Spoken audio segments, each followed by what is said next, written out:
right, and we're back, right, with On the Record with Kevin and Tiffany. Here on 9:30 a.m., home of conservative talk radio, where you're getting a black first perspective from two wildly controversial black Republicans. Wildly controversial. American descendants of the formerly enslaved. All right, Tiffany, it is a good time to be alive, right? That's right. Happy Black History Month. Now, I'm going to tell you, I believe Black history is American history, so every day is Black History Day for us at the Smith House, but happy Black History Month to you. Yours. Let's talk about that, because I've seen a couple. How do I want to say it? A couple dumb ideas floating around about, hey, why do you celebrate? Couple dumb ideas. I've seen a lot of stupid ideas. This idea of why do we talk about Black history? The reason we talk about Black history is because Black people were pushed out or erased in most cases from Black history. The only people I remember, I'm a little bit older, I'm 51. Who do you remember in history, right? Okay, first of all, in order to be erased, you had to have been put there. Like, an erase happens when you've been there. I went through my entire academic career from primary school, secondary school, and never heard about a black name other than George Washington Carver. The peanut guy, right? Like the only thing I thought Black people invented was a stoplight and peanut butter. Yeah, and so that part is people erasing you out of history. Basically all we were good for was a sandwich. I think it's funny, right? So when you and I were kids, having history of sandwich is that you talk about George Washington Carver, but you don't talk about Booker T. Washington, who actually hired George Washington Carver to work at the Tuskegee Institute. So you don't talk about the great... You don't talk about the patents. You don't talk about the inventions. You don't talk about the true nature and innovation that exists within this community. None of that was even alluded to. Mm-hmm. And in fact, when I moved to Europe and went to school there, that is when I began to hear Black names more so than I ever did here. And Black names that you didn't know about, right? That I didn't know about. That's when I began to read Baldwin. That's when I began to hear about names that we should have known, but we didn't. But didn't. Maya Angelou. That's when I began. You don't even have to say those guys. Those are recent people, right? We're talking Booker T. Washington, which is one person people love to bring out. We're talking T. Thomas Paine, who actually wrote Booker T. Washington's biography. We're talking a lot of people who contributed to America, who played an important part, who were completely erased from erased from American history in the popular minds, right? And then were never put into school history books, and you had to search for it yourself. Yeah. If you wanted to find out about it. It wasn't that we were erased. We were never included. And then we talk a lot about coalition building as well on this show, right? The need to reach out to others and find people with common ground. I mean, a whole host of coalitions that were built with white Americans that were completely erased, like Schertz. We never hear You know, Schertz is actually named after a Union general who actually came down, investigated how freedmen were being treated, documented it in detail, and returned and provided it to the president at the time. That was one of the key factors in busting up the original Klan.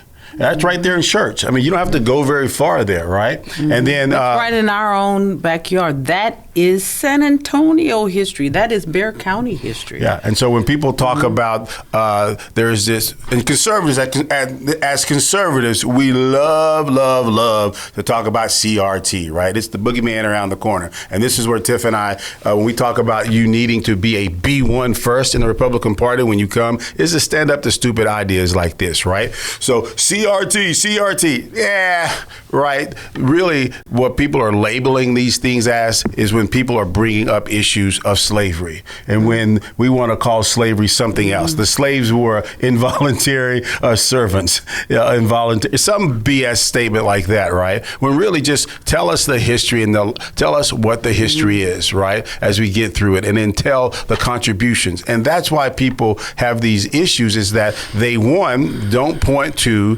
the African-American success in a true story, right? Yes. And two, they don't point to allies, that there are actually, believe it or not, right? If you just went by current history, you would think all white Americans were evil, right? They're the devil, as one person would say, but they're not. There were people actively fighting along with black people to try to establish the bottom line to this. Civil rights in those history things. Should be recorded accurately, and it should be told accurately. That's it. It doesn't require a lofty paradigm to view history through. History is not. That is not what history is. It is simply recording the facts on what happened, and then each individual gets to interpret what those facts are to themselves. It gets to read the facts, and your interpretation doesn't have to come through an academic paradigm.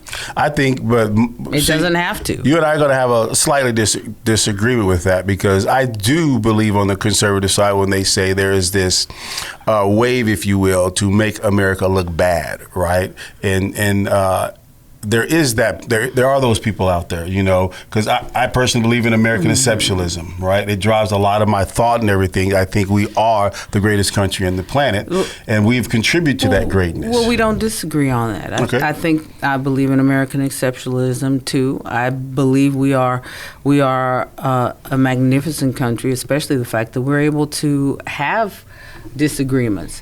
But I also believe that history is history. It is what it is. How we came to be what we are as a nation is rooted in what we did in our past. And every infraction against a people group, if you feel bad about that, that's on you. It is what it is. Yeah. Okay, so you know, I don't know what else to tell you. But trying to whitewash it is ridiculous.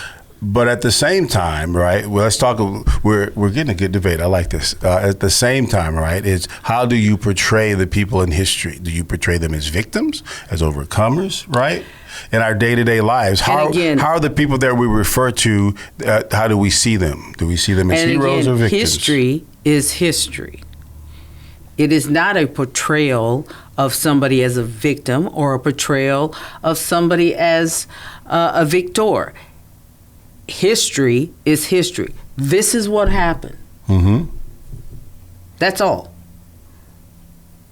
That's what it is. And it's that simple to you, right? Yeah. All right.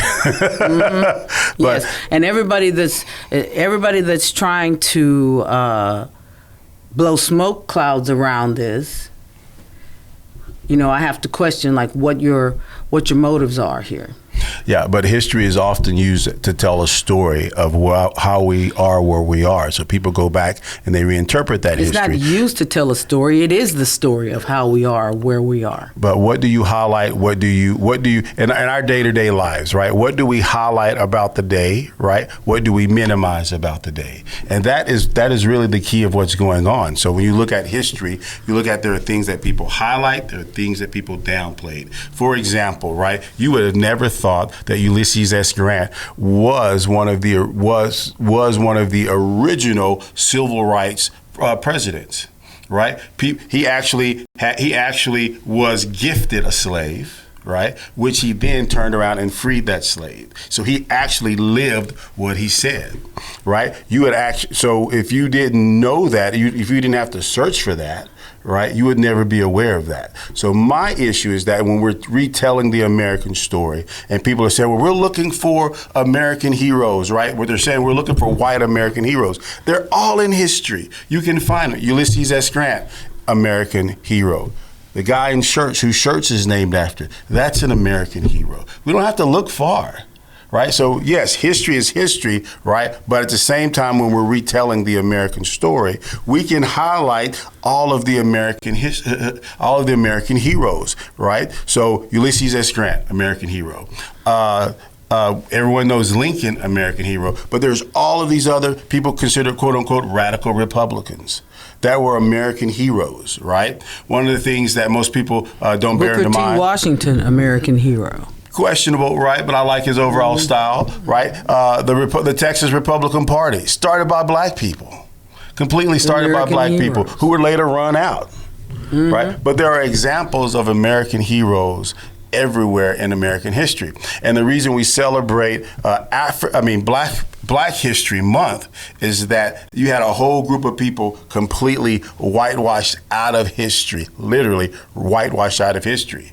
And right, we're trying to bring those highlight historical those people accounts so that people have a connection to the country, so that people have a historical connection to the country that they feel Because proud Black of. history is American. It's American history, and and from my viewpoint, the reason we celebrate it at the house is so that people feel a connection to the country. They know where this patriotism that we feel and that we have is coming from. You know, what's funny to me is that in all the hullabaloo and nonsense that is spread around people trying to talk against Black history, they completely miss the fact that some of the biggest patriots in this nation are Black people. Because we know the United States, for all of her scars, for all of her problems, for her schizophrenia, and we love her still. Mm-hmm. And we have to understand. We are amongst the most patriotic lovers of this country, with all that is right and wrong with it. We still love it.